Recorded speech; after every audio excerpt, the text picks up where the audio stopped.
For the boys inside this cave, time has stood still. They are consumed by darkness and waiting to be saved. That, as monsoon season looms, the rescue grows more urgent and more perilous than ever before. Tonight, we're learning that operation to extract the boys could begin this weekend. We try to set a plan that the best plan if we can bring them out and the risk is minimum. Maybe we try. An internal U.S. government report says the boys could start coming out even in the next few hours, taking advantage of the team's relatively good health. Each of the now weakened boys being brought out in what's called a buddy dive, essentially shepherded through the sometimes knee-high passages by an experienced cave diver. Over the past several days, divers and rescuers have amassed hundreds of air tanks along the route. British divers have been teaching the boys how to dive and some of the basics of swimming. Thai authorities say the boys will have to shimmy the way out they got in. But overnight, the treacherousness of that tortured route became ever more present. That massive rescue effort suffered its first loss. A former Thai Navy SEAL, 38-year-old Queu and Kaan, died while working to deliver supplies to those in the cave. His dive partner said he found him unconscious in the water along the 1-mile swim from where the boys are stranded back to the operation base in Cave 3. He posted this video before he left for his volunteer mission here to Chiang Rai. May good luck be on your side to bring the boys home, he said. According to a statement posted by the Thai Navy SEALs, Kaan, a triathlete, had rejoined the SEALs just to help rescue the boys. The SEALs wrote, "His determination and good intention will always be in the heart of all SEAL brothers. Today, you get some good rest. We will complete the mission for you." The boys are almost 3 miles from the cave entrance, a treacherous maze that includes chambers filled to the ceiling with water. In this video, you can see that diver emerging from the water, the current so strong it can barely grab the helpline. Inside the cave, the boys are accompanied by Navy SEALs who are treating cuts on their legs and feet, providing them with food and thermal blankets. They can be seen smiling, and one even flashes a V for victory sign. But for their families waiting outside, victory seems far away. This mother saying, "I am dying to see him. I miss my son." But the boys, the youngest only 11 years old, have an arduous journey ahead. I was told that the current there is so strong that expert divers had their masks ripped off their faces, and you can see other soldiers taking in lengths of pipe. They're trying to pump water out, and it just shows you what a massive logistical problem this is. Klaus Rasmussen is a certified cave diver who's been assisting with the logistics. We're talking kilometers of transport under the water, zero visibility.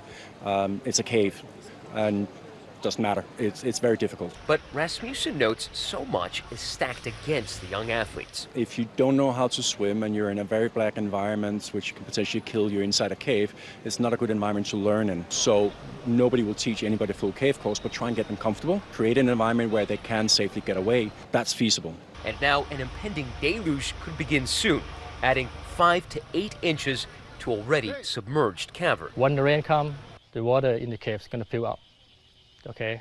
And it's going to be hard for the Navy SEAL to try to take the kid out. My colleague James Longman spoke to a rescue worker. Maybe 1 or 2 days and a storm is coming. There's a big problem with the flood in the cave. So will they move them before the storm? Yes. Definitely. Yes. Inside the cave, there's the dire issue of oxygen.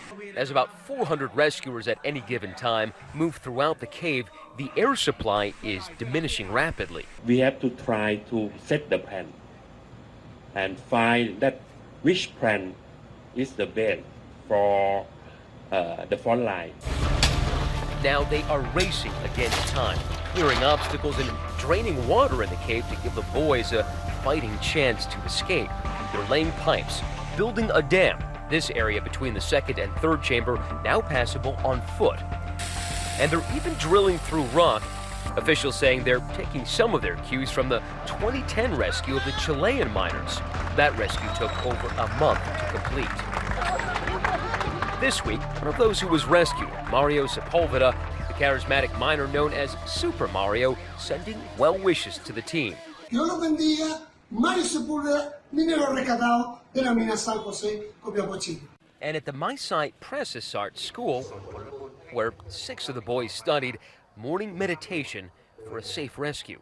What you're seeing right now is a prayer being said for the boys in the cave. Now, every day, the 2,800 students at this school, 6 of their fellow students are at the cave right now. Every day, they sit here and they say a prayer, hoping for the recovery and the rescue of those boys.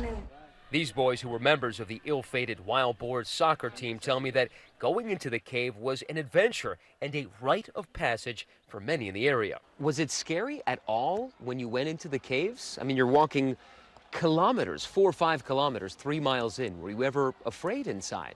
Because I know I would be. Come on. No. They would bring snacks and flashlights for the trip, traveling sometimes for hours in and out of the cave.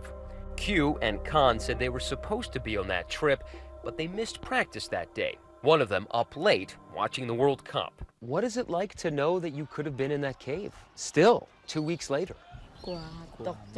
He says that if he were in that cave, he would have been scared. So this here is a practice field that the team used to play on. In fact, it's the place they set out from to go to that cave. Now it's a military encampment, and you can see right there, it's also a landing pad for rescue helicopters. I spoke with the head coach of that soccer team. He told me that he's always taught the boys to be brave and strong, just like the team's name, the Wild Boars. How did you learn they had disappeared? He says he started receiving calls from the parents after their kids didn't return home from practice. How did you learn that the kids had actually gone to that cave? He says he went out searching himself and came upon the bicycles and backpacks of the boys. As the days passed, the coach says they did their best to remain hopeful, disconnecting from the news and social media, spending all of their time in front of the cave's entrance, hoping and praying that the team would be found. We are coming. It's okay. It's okay. Many people are coming. Many people. We are the first. Many people come. And then day 9, they're found. What was it like in that camp when the rescuers announced that they had found them? He tells me it was the happiest day of his life. For now, he says he can't wait for the team to come out safely, to finally be able to hug them and know that they're okay.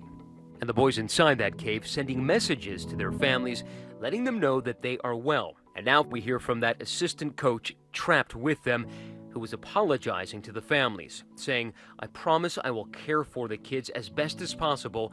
I want to apologize to the parents." For Nightline, I'm Matt Gutman in Chiang Rai, Thailand. Our thanks to Matt and the team in Thailand. Of course, we'll have the latest updates on Good Morning America tomorrow. Hi everyone, George Stephanopoulos here. Thanks for checking out the ABC News YouTube channel. If you'd like to get more videos, show highlights, and watch live event coverage, click on the right over here to subscribe to our channel, and don't forget to download the ABC News app for breaking news alerts. Thanks for watching.